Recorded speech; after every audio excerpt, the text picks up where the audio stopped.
నమస్తే welcome to STV news ముందుగా headlines చూద్దాం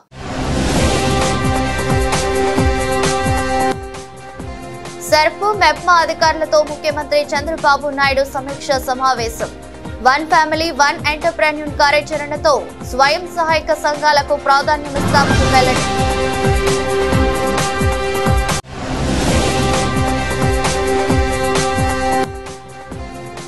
ప్రతి ఎకరాకు నీళ్లిచ్చేలా ప్రతి గ్రామానికి తాగునీరు అందించేలా రాష్ట్ర ప్రభుత్వం చర్యలు తీసుకుంటోంది స్పష్టం చేసిన మంత్రి నిమ్మల రామానాయుడు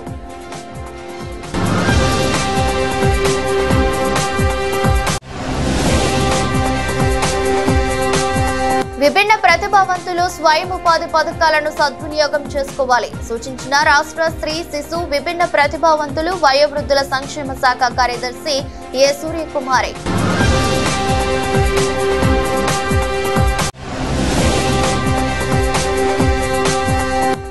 పోలవరం ప్రాజెక్టును వైకాపా తెదేపాలు నిర్లక్ష్యం చేశాయన్న అటల్ జననేత వ్యవస్థాపకుడు మైలా శ్రీనివాసరావు ఇప్పటికైనా పూర్తి చేసేందుకు చర్యలు తీసుకోవాలని విజ్ఞప్తి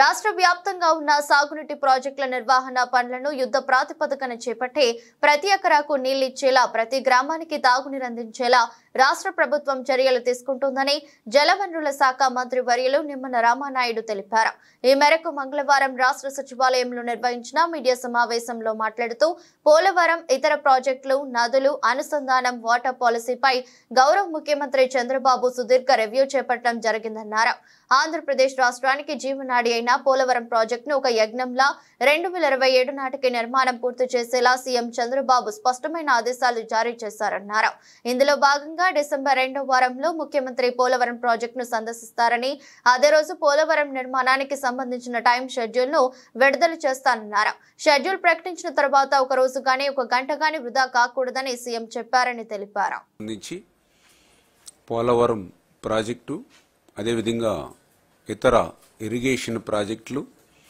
మరియు వాటర్ పాలసీ మీద ఇప్పుడే ఒక సుదీర్ఘమైనటువంటి రివ్యూ జరగడం జరిగింది అందులో ముఖ్యంగా పోలవరం ప్రాజెక్టు ఎందుకంటే ఆంధ్రప్రదేశ్ రాష్ట్రాన్ని ఒక కరువు రహిత రాష్ట్రంగా మార్చేటువంటి ప్రాజెక్టు ఒక జీవనాడి ఒక వరం ఆంధ్రప్రదేశ్ రాష్ట్రానికి అటువంటి పోలవరం ప్రాజెక్టుకి గత 5 సంవత్సరాల వైఎస్ఆర్సీపీ పాలనలో నష్టం కంటే ద్రోహం ఎక్కువ జరిగిందనేటువంటి విషయాన్ని స్పష్టంగా చెప్పాల్సినటువంటి పరిస్థితి ఉంది అటువంటి పరిస్థితి నుంచి మళ్ళీ ఒక యజ్ఞంలా మళ్ళీ పోలవరం ప్రాజెక్టుని పునర్నిర్మాణం చేసేటువంటి విషయంలో మరి వేళ రివ్యూలో కూడా డిస్కషన్ చేసినటువంటి పరిస్థితుల్లో ఏదైతే ఆ యొక్క పోలవరంకు సంబంధించి ఒక షెడ్యూల్ ప్రకటన అనేది విడుదల చేయాలి అనేటువంటి విషయం మీద కూడా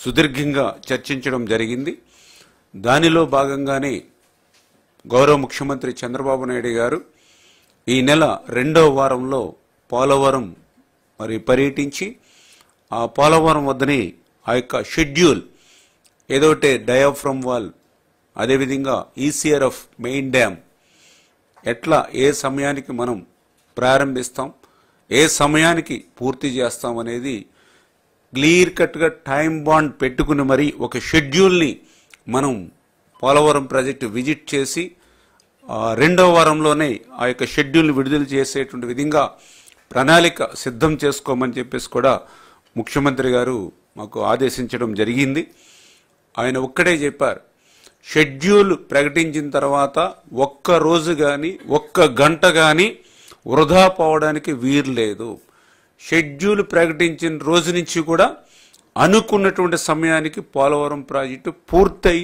ఉండాలి అని ఆయన చాలా క్లియర్గా ఇన్స్ట్రక్షన్స్ ఇవ్వడం జరిగింది అందుకనే ఈ 10 రోజుల్లో మరింత పూర్తి స్థాయిలో క్లారిటీ తీసుకుని ఆ షెడ్యూల్ని మరి చంద్రబాబు నాయుడు గారు ఈ 2వ వారంలో మరి పోలవరంలోనే మరి ప్రకటిస్తారనే విషయాన్ని సందర్భంగా తెలియజేసుకుంటూ ఉన్నాం అధికారంలోకి వచ్చిన తర్వాత ఈ 5 నెలల్లోనూ కూడా ఈ పోలవరం మీద మా ఇరిగేషన్ శాఖకు సంబంధించి పూర్తి స్థాయి కసరత్తు చేసిన తర్వాత మరి ఈరోజు ఒక షెడ్యూల్ వరకు కూడా మేము ఈరోజు రావడం జరిగింది అంటే గత 5 సంవత్సరాల పాలన విధ్వంసం నుంచి మళ్ళీ నిర్మాణం దశకు ఈరోజు పోలవరం చేరుకుంటుందనే విషయాన్ని కూడా మరి ఈ సందర్భంగా తెలియజేసుకుంటూ, అందులో ముఖ్యంగా ఏదైతే సాంకేతికపరమైనటువంటి సమస్యలు ఎన్నో మాకు సవాళ్లుగా నిలిచాయి ఈ 5 నెలల్లో.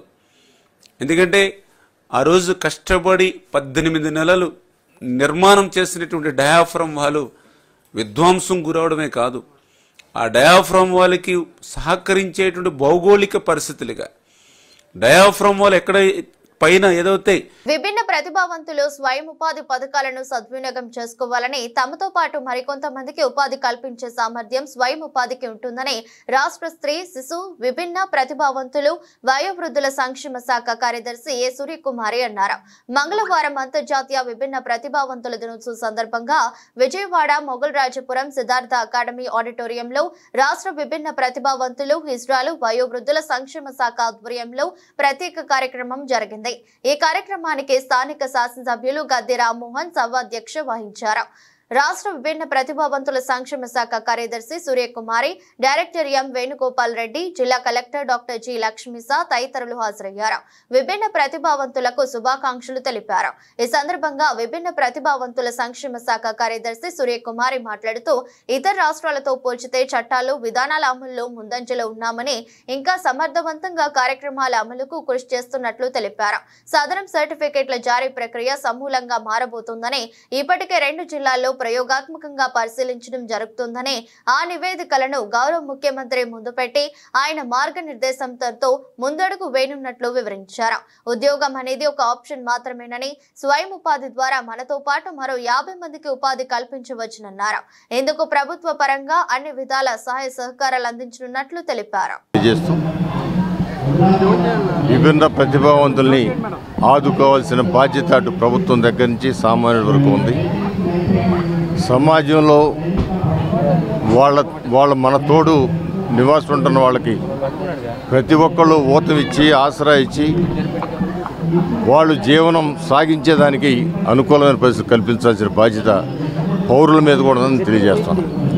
ప్రభుత్వ పరంగా అన్ని ప్రభుత్వాలు దివ్యాంగులకి ఒక ప్రత్యేకమైన శ్రద్ధ వహించి వాళ్ళకి మేలు చేయాలని ప్రయత్నం చేసినా, కొంత ఆలోచనలో సరైన ఆలోచనలు చేయలేకపోవడం వలన జగన్మోహన్ రెడ్డి గారు లాంటి ముఖ్యమంత్రులు ఫెయిల్ అయినా, నారా చంద్రబాబు నాయుడు గారు లేదా నందమూరి తారక రామారావు మొట్టమొదటగా దివ్యాంగులకి పెన్షన్ ఉండాలని చెప్పి ఆలోచన చేసిన వ్యక్తి నందమూరి తారక రామారావు గారు అయితే, వాళ్ళ అంచెలంచెలుగా అనేకమైన సహాయాలు అందిస్తూ వాళ్ళ సమాజంలో చక్కటి పౌరులుగా తీర్చిదిద్దబడాలి అని చెప్పి ఆలోచన చేస్తూ ఎప్పటికప్పుడు అవసరాన్ని బట్టి వాళ్ళకి సంక్షేమ కార్యక్రమాలు చేపట్టిన వ్యక్తి నారా చంద్రబాబు నాయుడు.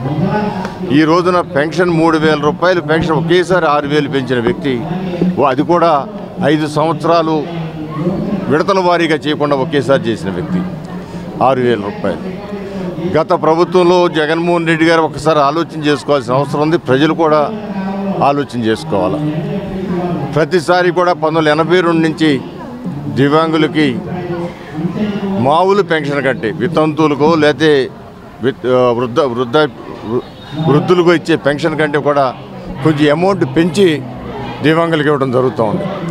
35 రూపాయలు ఉన్నప్పుడు 50 రూపాయలు ఇచ్చారు, 75 రూపాయలు ఉన్నప్పుడు 200 రూపాయలు ఇచ్చారు, 200 రూపాయలు ఉన్నప్పుడు 500 ఇచ్చారు. అదేవిధంగా 2,000 చేసిన చంద్రబాబు గారు వాళ్ళకి 3,000 చేయడం జరిగింది. 3,000 కనీసం ఇంకో 1,500 పెంచాల్సిన జగన్మోహన్ రెడ్డి గారు ఏమాత్రం ₹1 పెంచకుండా ఆయన వికలాంగులు కానీ దివ్యాంగులకి అన్యాయం చేయడం జరిగింది. ఆ జరిగిన అన్యాయాన్ని ఎంతో కొంత పూడ్చడానికి నారా చంద్రబాబు నాయుడు గారు 3,000 ఒకేసారి డబల్ చేసి 6,000 ఇచ్చారు. అంతేకాదు వివిధ విధానాల్లో 10,000 రూపాయలు పొందుతున్న వాళ్ళు ఉన్నారు, 15,000 రూపాయలు కూడా పొందుతున్న వాళ్ళు ఉన్నారు. గతంలో ఈ యొక్క దీర్ఘ వ్యాధులున్న, అది క్యాన్సర్ కావచ్చు, లేకపోతే డయాలిసిస్ కిడ్నీ ప్రాబ్లం కావచ్చు, లేదా ఇంకేదైనా కావచ్చు, అలాంటి వాళ్ళకి 10,000 రూపాయలు ఇచ్చే స్కీమ్ కానీ, ఇవాళ 100% మంచం మీదే ఉన్న పేషెంట్లు కావచ్చు, లేదా గెస్టులందరూ వచ్చి ఉన్నారు. చాలామంది ఉత్సాహంగా ఎంతోమంది విభిన్న ప్రతిభావంతులు పాల్గొంటున్నారు. ఈసారి యునైటెడ్ నేషన్ థీమ్ ఏంటంటే సో సుస్థిర భవిష్యత్తు కోసం విభిన్న ప్రతిభావంతుల ఎంటర్ప్రినర్స్ లాగా ఒక బిజినెస్ మ్యాన్ లాగా వాళ్ళు తీర్చిదిద్దాలి, వాళ్ళకి సపోర్ట్ ఇవ్వాలని థీమ్ ఉంది. ఈ ప్రకారంగా ఆల్రెడీ రాష్ట్ర ప్రభుత్వంలో చాలా వరకు కార్యక్రమాలు ప్రోగ్రామ్స్ జరుగుతున్నాయి. దీన్ని చాచి తప్పకుండా పాటిస్తూ ప్రతి ఒక్కరు ఎవరైతే ఎంటర్ప్రినర్షిప్ అవ్వాలనుకుంటున్నారో లేదా ఇంకా అవ్వడానికి అవకాశం కావాలనుకుంటున్నారో వాళ్ళందరినీ సముచితం చేసుకుంటూ వాళ్ళందరికీ ఈ కార్యక్రమాన్ని ప్రతి ఒక్కరికి చేసుకుంటూ మన జిల్లాని ఒక నెంబర్ 1 జిల్లాగా, అలాగే యాక్సెసిబుల్ ఇండియా క్యాంపెయిన్ ప్రకారం కూడా అన్ని గవర్నమెంట్ ఆఫీసెస్, అన్ని పబ్లిక్ బిల్డింగ్స్ అయితే ఉన్నాయి, దీన్ని కూడా ప్రతి ఒక్క విభిన్న ప్రతిభావంతులకి అనుగుణంగా ఉండేలాగా తీర్చిదిద్దడానికి నా వంతు కృషి చేస్తానని సందర్భంగా తెలియజేసుకుంటాను. వారికి అందవలసినటువంటి పథకాలన్నీ కూడా అందేలా చూస్తామని కూడా చెప్తున్నారు. Yes ma'am. సో ఇంతవరకు వాళ్ళకి అంటే ఇప్పటి వరకు కూడా ఎలాంటి పథకాలు అందిస్తున్నారు? వాళ్ళకి స్కిల్ డెవలప్మెంట్ ఒకటి గవర్నమెంట్ ఆఫ్ ఇండియా స్కీమ్స్ అయితే ఉన్నాయి. ఒకటి pension, physical and power pension అయితే ఉంది, అలాగే స్కిల్ డెవలప్మెంట్ అయితే ఉంది, దీన్ దయాల్ దివ్యాంగ్ జన్ ట్రైనింగ్ ప్రోగ్రామ్స్, ఇవన్నీ కార్యక్రమాలు జరుగుతూ ఉన్నాయి. బట్ ఇప్పుడు కార్యక్రమాల్లో పాల్గొంటున్న వర్తకులు వాళ్ళు ఎవరు స్పీకర్స్ చెప్పినట్టు ఎంత చేసినా still there are some gaps అని కూడా నా దృష్టికి వచ్చింది. సో దీన్ని ఎప్పటికప్పుడు మనం రివ్యూ చేసుకుంటూ సో అవి గ్యాప్స్ కూడా ఫిల్ చేసుకుంటూ ముందుకు వెళ్ళడానికి కృషి చేస్తాను. వన్ ఫ్యామిలీ వన్ ఎంటర్ప్రెన్యూర్ లక్ష్యానికి అనుగుణంగా రాష్ట్రంలోని స్వయం సహాయక సంఘాలను ఆర్థికంగా పురోగతి సాధించేలా చూడాలని ముఖ్యమంత్రి నారా చంద్రబాబు నాయుడు సెర్ప్ మెప్మా అధికారులను ఆదేశించారు. ఇందుకోసం అన్ని SHGలను వాటి ఆదాయ అర్జన బట్టి 5 కేటగిరీలుగా విభజించాలని సూచించారు. ఏడాదికి 1,00,000 కన్నా తక్కువ ఆదాయం వచ్చే గ్రూపును నాన్ లాక్పతిగా, 1,00,000 నుంచి 10 లక్షల వరకు లాక్పతిగా, 10 లక్షల పైన సంపాదిస్తే మైక్రో, 50 లక్షల కన్నా అధికంగా ఆదాయం వస్తే స్మాల్, 1 కోటి కన్నా ఎక్కువ ఆర్జిస్తే మీడియం కేటగిరీలుగా విభజించాలన్నారు. అలాగే వ్యవసాయం, పరిశ్రమలు, సేవా రంగం వారీగా ఆదాయ వివరాలు ఉండాలన్నారు. మంగళవారం సచివాలయంలోని తన కార్యాలయంలో ముఖ్యమంత్రి సెర్ప్ మెప్మా అధికారులతో సమీక్ష సమావేశం నిర్వహించి పలు సూచనలు చేశారు. ఇటీవల సత్యనారాయణపురం పోలీస్ స్టేషన్ లో నమోదైన ఒక కేసులో వైఎస్ఆర్సీపీ నేత పూనూరి గౌతమ్ రెడ్డి మంగళవారం సాయంత్రం సత్యనారాయణపురం పోలీస్ స్టేషన్ లో north zone ACP Sravanthi Roy ఎదుట విచారణకు హాజరయ్యారు. అనంతరం బయటకు వచ్చిన ఆయన మీడియాతో మాట్లాడారు. కూటమి ప్రభుత్వంలో తనపై కక్ష సాధింపు చర్యల్లో భాగంగానే తప్పుడు కేసు పెట్టారని ఆరోపించారు. అర్ధరాత్రి సమయంలో పోలీసులు అక్రమంగా తన ఇంట్లో చొరబడి తలుపులు పగలగొట్టి దొంగల కంటే ఘోరంగా వ్యవహరించారని, గత టీడీపీ ప్రభుత్వంలో కూడా ఒక పోలీస్ కమిషనర్ తనను హత్య చేసేందుకు ప్రయత్నించారని, ప్రభుత్వం కూడా తనకు ప్రాణహాని ఉండడంతో హైకోర్టులో ముందస్తు బెయిల్కు దాఖలు చేసినట్లు వెల్లడించారు. పోలీసులకు పూర్తిగా సహకరిస్తారని, వారు ఇచ్చిన నోటీసుపై విచారణకు హాజరైనట్లు తెలిపారు. తిరిగి నెల 7న మళ్లీ విచారణకు హాజరు కావాల్సిందిగా విచారణ అధికారి కోరటంతో ఆ రోజు హాజరు కానున్నట్లు తెలిపారు. ఈ కేసు న్యాయస్థానంలో ఉండటంతో ఇంతకు మించి ఎక్కువ చెప్పలేనని తెలిపారు. నోటీస్ ఇచ్చి రమ్మంటం జరిగింది.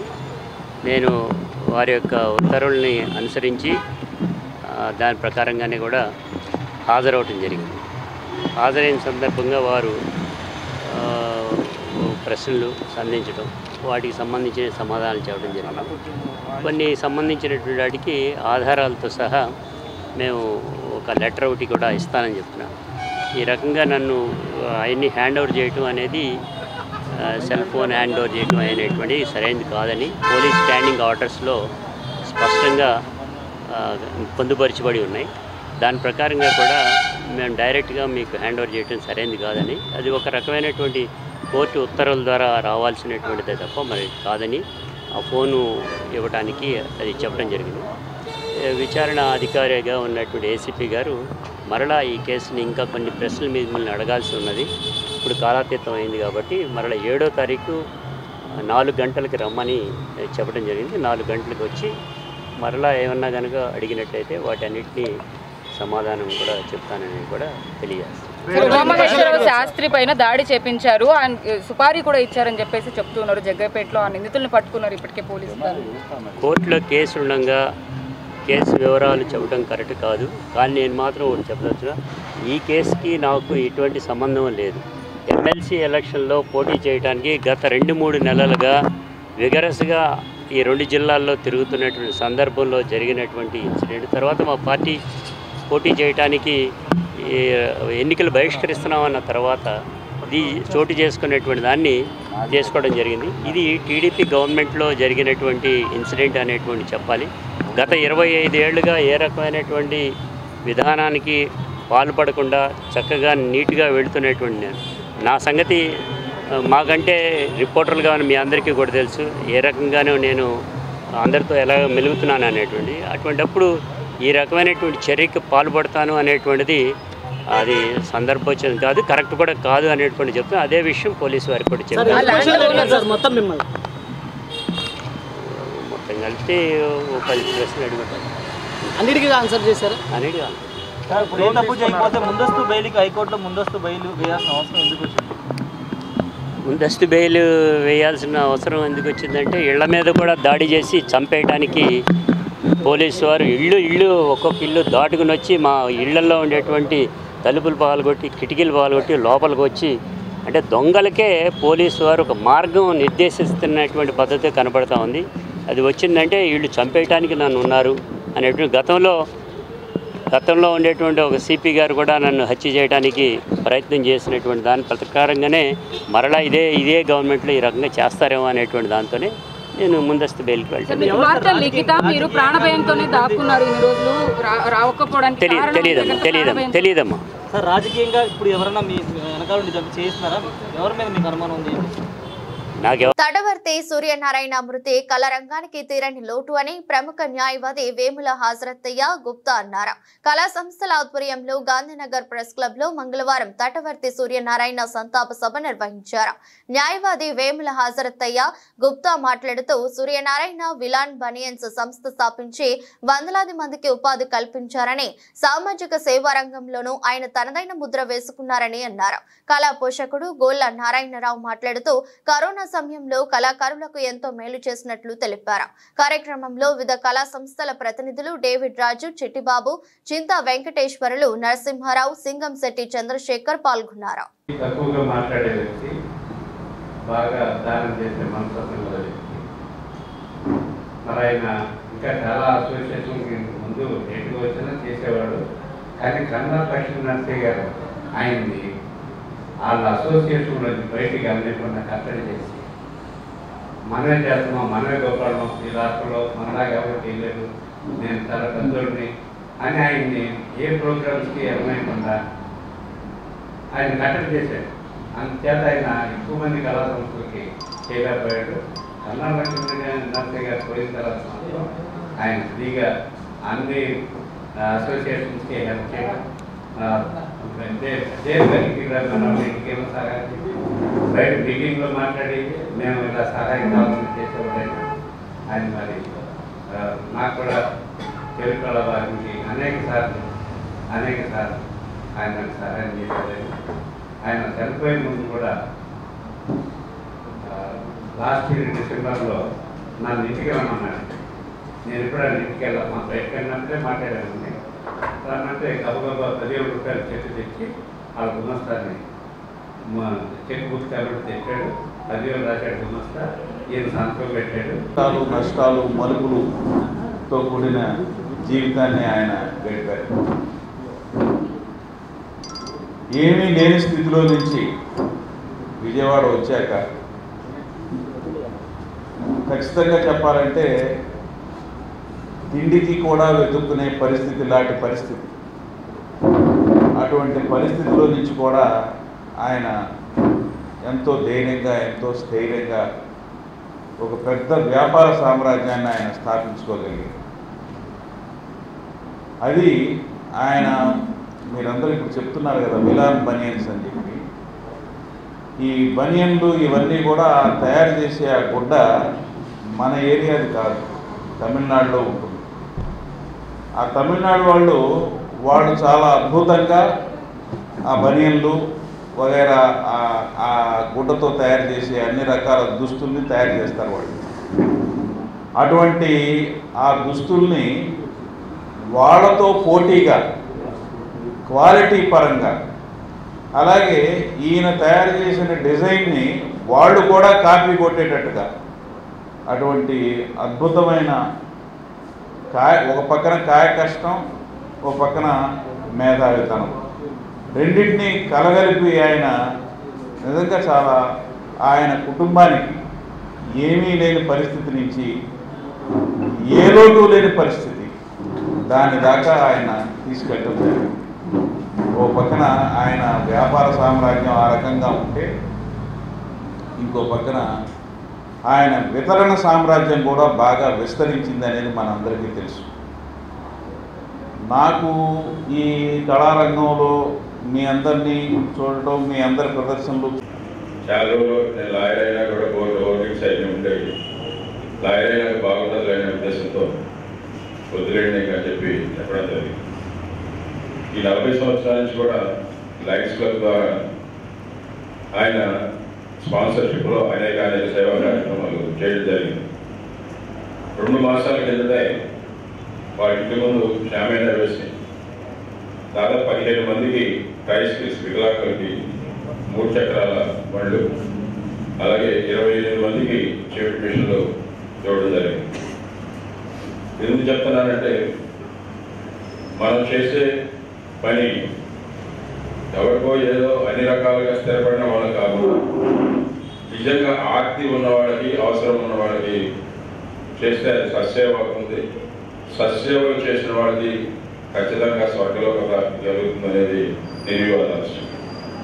అటువంటి ఒక మహా వ్యక్తి 10 రోజుల క్రితమే నేను ఫోన్ చేసి ఒకరికి ఈ చెవిటి మిషన్ కావాలంటే మనం మిగిలినే అన్నారు కదా, ఏమన్నా ఉందా అని అడిగితే నాకు చూడాలి బాబు అని అన్నాడు. ఎలా ఉంది కదంటే ఆయన లాభం లేదులే అని చెప్పి చెప్పడం జరిగింది 10 రోజుల కింద. అంటే ఆయనకి ఆల్రెడీ అలారంగా అవుతా ఉంది, ఏదో ఒకటి అవుతుందని. అటు ఒక చక్కని సామాజికవేత్త, ముఖ్యంగా Vaikapa social media wing head Sajjala Bhargav Reddy car driver Vemarthi సుబ్బారావును గుర్తు తెలియని వ్యక్తులు విజయవాడకు తీసుకువచ్చి కొట్టి రోడ్డుపై పడేసిన ఘటన మంగళవారం వెలుగులోకి వచ్చింది. తీసుకువచ్చిన వ్యక్తులు పోలీసులని వైకాపా నాయకులు ఆరోపిస్తున్నారు.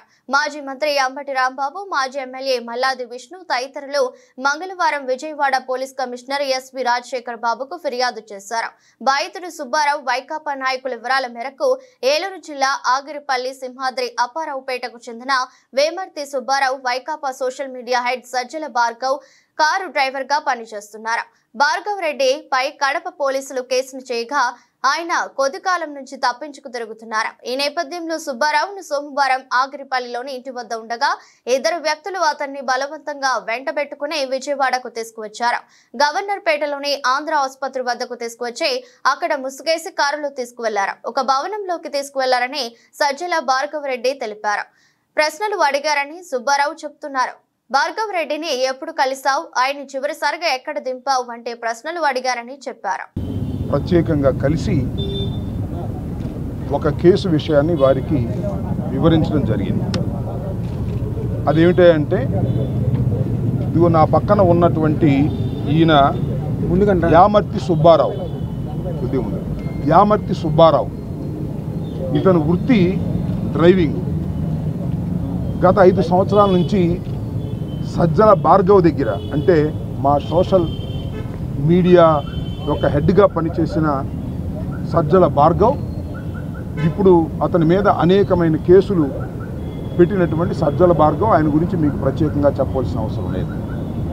ఆయన దగ్గర 5 సంవత్సరాల నుంచి డ్రైవర్గా పనిచేస్తున్నాడు. ఆ తరువాత ఆయన మీద ఈ కూటమి ప్రభుత్వం అధికారంలోకి వచ్చిన తర్వాత ఆయన మీద అనేకమైనటువంటి అసత్యపు కేసులు, ఫాల్స్ కేసులు పెట్టి ఆయన్ని అరెస్ట్ చేయాలని ప్రయత్నం చేస్తున్న విషయం మీ అందరికీ తెలుసు. దానిలో భాగంగానే హైకోర్టు, సుప్రీంకోర్టుకి వెళ్ళి సజ్జల భార్గవ్ ప్రొటెక్షన్ కూడా తీసుకున్నారు. అరెస్ట్ చేయడానికి వీల్లేదనే ప్రొటెక్షన్ కూడా తీసుకున్నారు. నిన్న సుప్రీంకోర్టులో కూడా వాదనలు జరిగాయి. ఆయన ఆల్రెడీ ప్రొటెక్షన్లో ఉన్నాడు, అరెస్ట్ చేసే పరిస్థితి లేదు అనే విషయం కూడా తేట తెల్లవిగా ఢిల్లీ వేదికగా సుప్రీంకోర్టులో కూడా ఆర్గ్యుమెంట్స్ జరిగాయి. సజ్జల భార్గవ్ దగ్గర పనిచేస్తున్నటువంటి ఈ సుబ్బారావు గారిని, ఈయన సింహాద్రి అప్పన్నపేట గ్రామానికి చెందిన వ్యక్తి, ఆగిరిపల్లి మండలం. ఈయన్ని నిన్న ఉదయం ఈయన్ని తీసుకొని పోలీసులు ఆయన దగ్గరికి వెళ్ళి మఫ్టీలో ఈయన్ని కొన్ని వివరాలు అడిగారు. సజ్జల భార్గవ్ అనే వ్యక్తిని ఎక్కడ ఉన్నాడు, నువ్వు ఆయన్ని ఫైనల్గా ఎక్కడ డ్రాప్ చేశావు, ఎక్కడున్నాడో సమాచారం నువ్వు చెప్పు అని అడిగారు, ఒత్తిడి చేశారు. నాకు తెలియదు సార్, ఆయన అయితే లేడు, ఇప్పుడు ఎక్కడికి వెళ్ళాడో నాకు తెలియదు, డ్రైవర్గా నేను పనిచేసే వ్యక్తినే తప్ప ఆయన వేరే బోట్స్ నాకు తెలియవు సార్ అని చెప్పాడు. ఇదే విషయం పోలీస్ స్టేషన్లో చెబుతూ రమ్మని ఆయన్ని ఒక బండి మీద ఎక్కించుకొని ఆ ఇద్దరు కానిస్టేబుల్స్, మఫ్టీలో ఉన్న కానిస్టేబుల్స్ ఇద్దరు ఎక్కించుకొని మధ్యలో కూర్చోబెట్టుకొని విజయవాడ తీసుకొచ్చి ఆంధ్ర హాస్పిటల్ దగ్గరికి వచ్చిన తర్వాత ఈయనకి మంకీ క్యాప్, ఒక ముసుగు వేసి కళ్ళు కనపడుకోకుండా చేసి అక్కడ నుంచి కొంత దూరం తీసుకువెళ్ళి ఒక అపార్ట్మెంట్లో లిఫ్ట్లో, అపార్ట్మెంట్ని ఎలా చెప్పగలుగుతున్నా అంటే ఒక లిఫ్ట్లో తీసుకువెళ్ళి ఒక గదిలోకి వెళ్ళిన తర్వాత ఆ గదిలో ఆయన మంకీ క్యాప్ తీసేశారు. అక్కడ పోలీస్ కానిస్టేబుల్స్ ఉన్నారు, దాంతోపాటు ఇంకా ముగ్గురు ఉన్నారంట, ఎవరో నిందితులు లాంటి వాళ్ళు, ఇలా పట్టుకొచ్చిన వాళ్ళు. ఈయన్ని చిత్రహింసలుగా చేశారు. నిన్నంతా కూడా పాడి రైతుల నడ్డి విరుస్తూ సహకార డైరీని సొంత కంపెనీగా మార్చుకుని అవకతవకలు అక్రమాలకు పాల్పడి అప్పటి వరకు వేల కోట్ల టర్నోవర్ లాభాల్లో నడిచిన విశాఖ డైరీని నష్టాల్లోకి తేవడంపై నిగ్గు తేల్చేందుకు శాసనసభ సంఘం సిద్ధమైంది. రైతులకు జరుగుతున్న నష్టం, డైరీల ఉద్యోగులకు వేతనాలు అందని పరిస్థితిపై మంగళవారం అసెంబ్లీ ఆవరణలో జరిగిన ఈ సభా సంఘం తొలి భేటీలో ప్రాథమికంగా చర్చించారు. సహకార కంపెనీల చట్టంపై అవగాహన ఉన్న నిపుణుడు ఒకరిని, ఒక ఆడిటర్ను సంఘానికి అనుబంధంగా నియమించుకోవాలని నిర్ణయించారు. విశాఖ డైరీ కార్యకలాపాలకు ఆటంకం కలగకుండా పాడి రైతుల ప్రయోజనాలను కాపాడేలా, మరోవైపు డైరీ యాజమాన్యం చేసిన అక్రమాలను నిగ్గు తేల్చడం, బాధ్యులపై తగిన చర్యలకు శాసనసభకు సిఫార్సు చేయడమే సభా సంఘం లక్ష్యమని సమావేశానంతరం సంఘం చైర్మన్ జ్యోతుల నెహ్రూ, సభ్యుడు పల్లా శ్రీనివాసరావు వెల్లడించారు. పోలవరం ప్రాజెక్టును వైకాపా తెదేపాలు నిర్లక్ష్యం చేశాయని, ఇప్పటికైనా పూర్తి చేసేందుకు చర్యలు తీసుకోవాలని అటల్ జననేత వ్యవస్థాపకుడు మైలా శ్రీనివాసరావు కోరారు. మంగళవారం ప్రెస్ క్లబ్ లో నిర్వహించిన విలేకరుల సమావేశంలో మాట్లాడారు. తెదేపా ప్రభుత్వం ప్రాజెక్టు ఎత్తును 45.75 మీటర్లు పెంచాలని కేంద్ర ప్రభుత్వాన్ని కోరిందని చెప్పారు. కేంద్రం ఆమోదించకపోవడంతో ప్రాజెక్టు నిర్మాణాన్ని పెండింగ్ లో పెట్టిందని తెలిపారు. రెండు పార్టీల నిర్లక్ష్యం కారణంగా డయాఫ్రమ్ వాల్ దెబ్బతిందని, 15,000 కోట్ల ప్రజాధనం నీటి పాలైందని విమర్శించారు. ప్రాజెక్టు నిర్వాసితులకు ప్రత్యేక ప్యాకేజీ కింద 7,000 కోట్లు నష్టపరిహారం చెల్లించాలని డిమాండ్ చేశారు. 2026 నవంబర్ నాటికి ప్రాజెక్టును పూర్తి చేయాలని కోరారు. అటల్ జననేత సభ్యులతో కలిసి త్వరలో ప్రాజెక్టును సందర్శిస్తామని ఆయన తెలిపారు. పోలవరం ప్రాజెక్టు దక్షిణే పూర్తి చేయాలని కేంద్ర రాష్ట్ర ప్రభుత్వాలకు విజ్ఞప్తి చేస్తున్నాను. ఈ ప్రాజెక్టు గతంలో 5 ఏళ్ల పాలన చేసింది టీడీపీ, ఆ తర్వాత వైసీపీ ప్రభుత్వం 4 ఏళ్ల పాలన చేసినప్పుడు ఈ ప్రాజెక్టుని పట్టించుకోకుండా వదిలేసేశారు. అయితే కేంద్ర ప్రభుత్వం 2016లో ఎస్టిమేషన్ డిజైన్ తయారు చేసి 51,000 కోట్లు ఎస్టిమేషన్ చేసింది, డిజైన్ చేసింది. 41 మీటర్ల పాయింట్ 5కి డిజైన్ చేసింది ఆ ఎత్తు. అప్పుడు ఆ డిజైన్ ప్రకారం పూర్తి చేయాలి. తర్వాత మధ్యలో వచ్చి 45 మీటర్లు 2 ఎత్తు పెంచాలని చెప్పేసి అనుకునేటప్పుడు ఈ ఉన్నటువంటి ఇంజనీరింగ్ అధికారులు పీపీఏ, మరి కేంద్ర జల సంఘం వాళ్ళు బెండింగ్ పెట్టేశారు. ఇక్కడ అట్టాగనే బెండింగ్ పడిపోయింది. ఎందుకంటే డిజైను ఎస్టిమేషను 31,000 కోట్లతో తక్కువ డిజైన్ ఇచ్చింది. తక్కువ కాలంలో పూర్తి చేయటం, అంత డిజైన్ ఇస్తే అది ప్రభుత్వానికి నచ్చల. 45 మీటర్లు 75 పాయింట్ పెంచాలని చెప్పేసి అప్పుడు చంద్రబాబు నాయుడు గారు ఆయన పరిశీలించినప్పుడు ఎత్తు పెంచాలన్నాం. అది ఎత్తు పెంచింది లేదు, తగిన ఈయన వచ్చాడు ఎత్తు పెంచడానికి లేదని. అది ఎప్పుడైతే కేంద్రం సిడబ్ల్యూసి డిజైన్ ఇచ్చింది, ఎస్టిమేషన్ ఇచ్చింది 31 కోట్లుతో ఆనాడు పూర్తి అయిపోయేది. అది కేంద్రానికి ఇచ్చినట్టే 2019కి పూర్తి అయిపోయేది. రాష్ట్ర ప్రభుత్వాలు, గత ప్రభుత్వం, ఇప్పుడున్న ప్రభుత్వాలు కాలయాపన చేశారు. దీన్ని చేయడం వల్ల అక్కడ డయాఫ్రమ్ వాల్ దెబ్బతింది, బాగా వరదలు వచ్చి దెబ్బతింది. ఇంజనీరింగ్ అంతర్జాతీయ ఇంజనీరింగ్ నిపుణులు కూడా వచ్చారు, చూశారు, బాగానే ఉంది. కానీ అది మార్చాలన్నారు. అది తీసేసి డయాఫ్రమ్ వాల్ వదిలేసి కొత్త నిర్మాణం చేపట్టాలి. సిఆర్పి డ్యామ్ కూడా అంతే. ఆ తర్వాత తొందరగా పూర్తి చేయాలి. రేపు ఎందుకంటే వర్షాకాలం వస్తుంది, వర్షాకాలంలో వచ్చిన కాలయాపన చేయగలమంటే పూర్తి చేయాలి కేంద్రం తప్పనిసరిగా. కేంద్ర జల సంఘం దృష్టిలో పెట్టుకోవాలా. దానిలో క్వాలిటీ కూడా లేదు, ప్లాస్టిక్ క్వాలిటీ లేదు, బంకమట్టి రాయి ఇందంతా క్వాలిటీ లేకుండా ఉంది. అది కేంద్రము. తెలుగు రాష్ట్రాల్లో భూ ప్రకంపనలు ప్రజలను తీవ్ర భయాందోళనకు గురి చేశాయి. 2 రాష్ట్రాల్లోనూ పలు జిల్లాల్లో భూమి సెకండ్ల పాటు కంపించింది. రికార్డు స్కేలుపై 5.3 తీవ్రతతో భూకంపం వచ్చినట్లు సమాచారం. జిల్లా విజయవాడలో పలు సెకండ్ల పాటు భూమి కంపించింది. జగ్గయ్యపేట పరిసర గ్రామాల్లో సైతం భూమి కంపించిందని సమాచారం. దీంతో ఇల్లు, అపార్ట్మెంట్ల నుంచి ప్రజలు ప్రాణభయంతో బయటకు పరుగులు పెట్టారు. రాజమండ్రిలోనూ అతి స్వల్పంగా భూ ప్రకంపనలు వచ్చాయని తెలుస్తోంది. పెనుగంచిప్రోలు, గంపలగూడెం, పాత తిరువూరులో ఉదయం 7:40 కొన్ని సెకండ్ల పాటు ప్రకంపనలు వచ్చాయని స్థానికులు చెబుతున్నారు. అలాగే మైలవరం నియోజకవర్గంలో ఇదే పరిస్థితి కనిపించింది. రెడ్డిగూడెం, నందిగామ, కంచుకచెర్ల మండలాల్లోనూ స్వల్పంగా భూమి కంపించిందని స్థానికులు చెబుతున్నారు. ఏలూరు జిల్లా నూజివీడులోనూ భూ ప్రకంపనలు వచ్చాయి. కొన్ని సెకండ్ల పాటు ఇల్లు, భవనాలు కదిలినట్లు స్థానికులు చెబుతున్నారు. భయాందోళనతో రోడ్లపైకి పరుగులు పెట్టారని వాపోతున్నారు. నా పేరు మోదు ప్రసాద్. నేను తిరువూరు 15వ వార్డు కౌన్సిలర్నే. మరి ఈరోజు ఉదయం సుమారుగా 7:07 ఆ పరిసర ప్రాంతాల్లోనే నేను మంచం మీద పడుకొని ఉన్నాను. రాత్రి విజయవాడ వెళ్ళొచ్చి కొద్దిగా అంతా ఒళ్ళు నొప్పులుగా ఉండి పడుకొని ఇంకా కళ్ళు తెరవలేదు. అయితే అకస్మాత్తుగా మంచం ఎవరో ఊపుతున్నట్లుగా అనిపించి నేను కళ్ళు తెరిచి చూసేసరికి మంచం పక్కన ఎవరు కూడా లేరు. అటు ఇటు చూసి అసలు నాకు కొద్దిసేపు అయోమయం అయిపోయి నేను బయటకు ఉరికొచ్చాను. బయటకు వచ్చిన తర్వాత కొద్దిసేపటికి నాకు ముస్లిం బజారు కూడా అక్కడి నుంచి ఫోన్లు వచ్చి ఇట్లా మాకు భూకంపం వచ్చిందని చెప్పారు. అప్పుడు నాకు కన్ఫామ్ అయింది ఈ భూకంపం వచ్చి ఉంటుందని. మరి జనాలందరూ కూడా ఈ యొక్క వాతావరణాన్ని అందరూ కూడా తెలుసుకోవాలని కోరుకుంటున్నాను. Thank you. వార్తలు ముగించే ముందు మరోసారి హెడ్లైన్స్.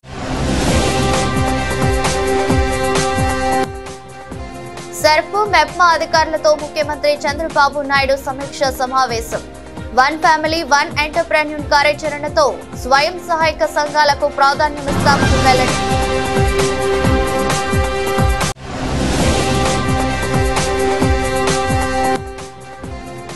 ప్రతి ఎకరాకు నీళ్లిచ్చేలా, ప్రతి గ్రామానికి తాగునీరు అందించేలా రాష్ట్ర ప్రభుత్వం చర్యలు తీసుకుంటోంది స్పష్టం చేసిన మంత్రి నిమ్మల రామానాయుడు.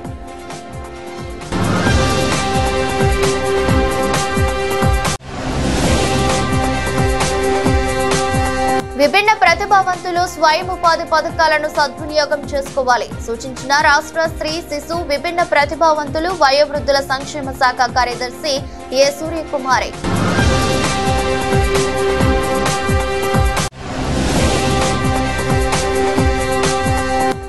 పోలవరం ప్రాజెక్టును వైకాపా తెదేపాలు నిర్లక్ష్యం చేశాయన్న అటల్ జననేత వ్యవస్థాపకుడు మైలా శ్రీనివాసరావు.